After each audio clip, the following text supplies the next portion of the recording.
Welcome back to the channel. Today we are taking a deep dive into Russia's flagship commercial aviation project, the Yakovlev MC-21.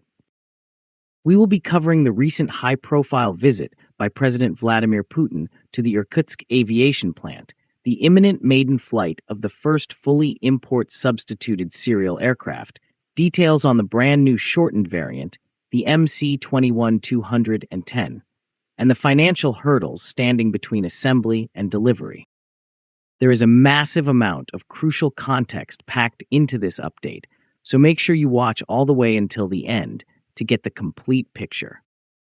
Following President Vladimir Putin's visit to the Irkutsk Aviation Plant of Yakovlev PJSC on July 24th, Russia's premier MC-21 Airliner program has entered another critical phase. Senior executives from Rostec and the aircraft manufacturer confirmed that the first fully import-substituted serial MC-21-310 is on the threshold of its maiden flight during the visit.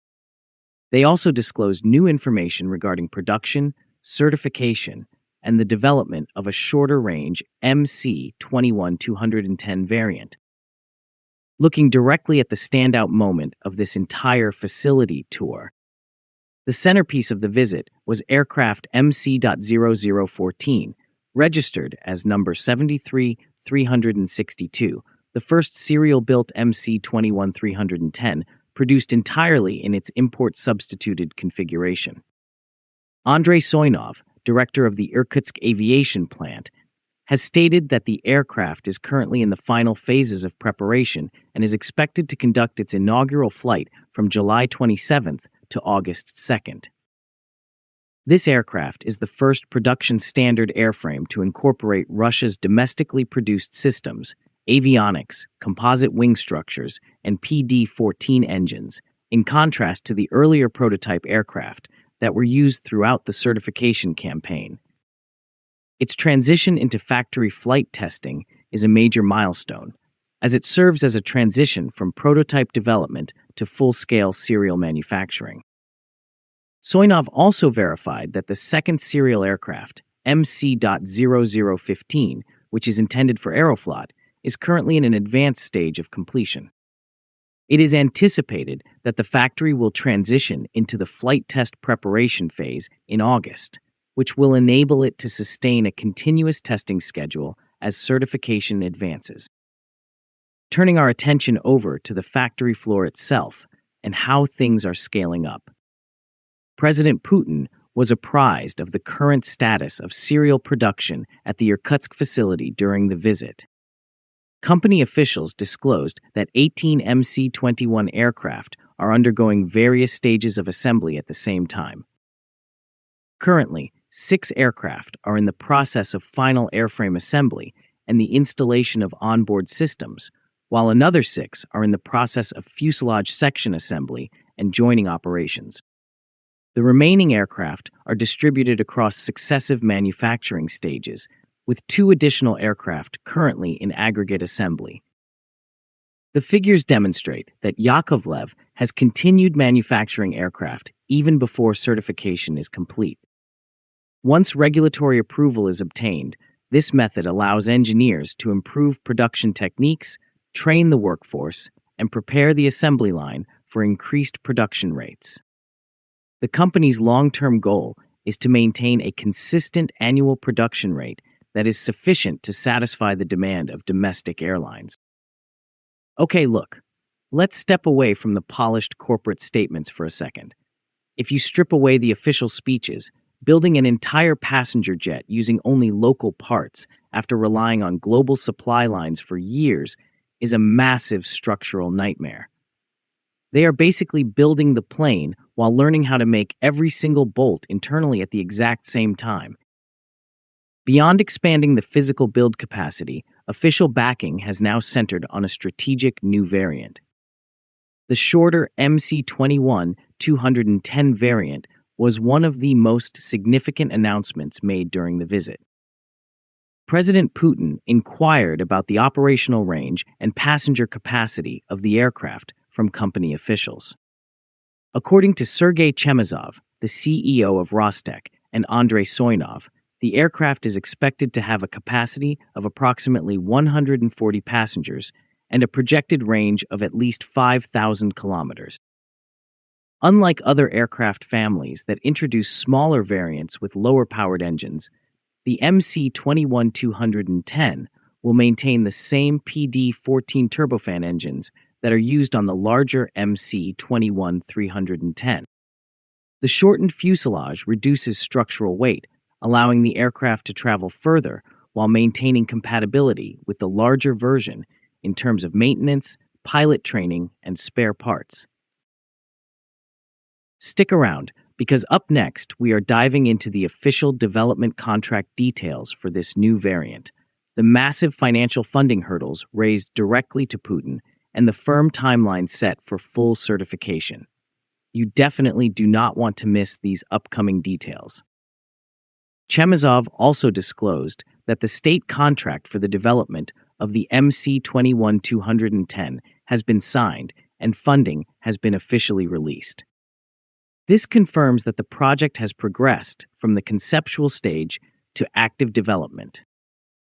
According to industry analysts, the smaller variant has the potential to improve the MC-21 family by focusing on routes where the demand is insufficient to justify the larger MC-21-310, while simultaneously ensuring exceptional operating economics through fleet commonality. If you are enjoying this aviation deep dive, make sure to hit that subscribe button to join the Altitude Addicts YouTube channel community for more analysis. While the expansion plans sound promising on paper, maintaining this pace requires solving some serious economic friction. The discussion also highlighted one of the less visible challenges facing the program: maintaining uninterrupted serial production before customer deliveries begin. When President Putin asked what would be required to keep production running smoothly, Soinov replied that additional financial support would be necessary. He clarified that the primary objective was not to provide direct government subsidies, but rather to provide access to affordable financing through favorable interest rates and reduced borrowing costs. The production line's uninterrupted operation and the support of suppliers throughout Russia's aerospace manufacturing network would be guaranteed by an investment bundle of approximately $200 million, according to Soinov. His comments reflect the financial realities of modern aircraft production. Materials, labor, tooling, and supplier contracts must be extensively invested by manufacturers prior to the commencement of aircraft deliveries to airlines. Plain speak for a minute. Money makes the aviation world spin, and without those cheap loans, even the best factory floor grinds to a total halt real fast. Factory workers don't work for free promises, and titanium parts don't just appear out of thin air because a high official visited the plant. Balancing these financial demands runs right alongside the strict timelines required to get the plane legally certified for passengers. The anticipated roadmap for the completion of the certification of the entirely import-substituted MC-21 was also outlined by company executives. Certification flight testing is expected to conclude in the spring of 2027, as per the current schedule. The technical data that has been collected will be submitted to the Federal Air Transport Agency of Russia, Rosaviatsia, for review after the flight campaign has concluded. The results will be evaluated by the certification authority, which is expected to require several additional months to process amendments to the aircraft's current type certificate. The first production standard aircraft will be delivered to the launch customer, Aeroflot, upon its completion. Don't go anywhere, because in these final minutes we are wrapping up the official timelines, analyzing the real-world obstacles causing these delays, and looking at what this all means for the broader global civil aviation market. Stay tuned as we break down the final takeaways.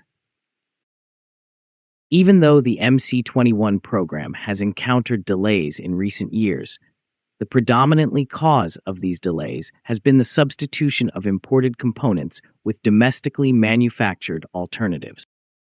However, Officials are optimistic that deliveries will commence after certification is finalized in 2027.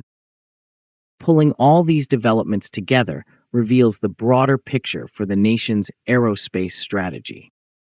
President Putin's visit to the Irkutsk Aviation Plant underscored the strategic importance of the MC-21 program for Russia's civil aviation industry. Here, at the Altitude Addicts YouTube channel, we keep a close eye on these shifts across the commercial aviation landscape.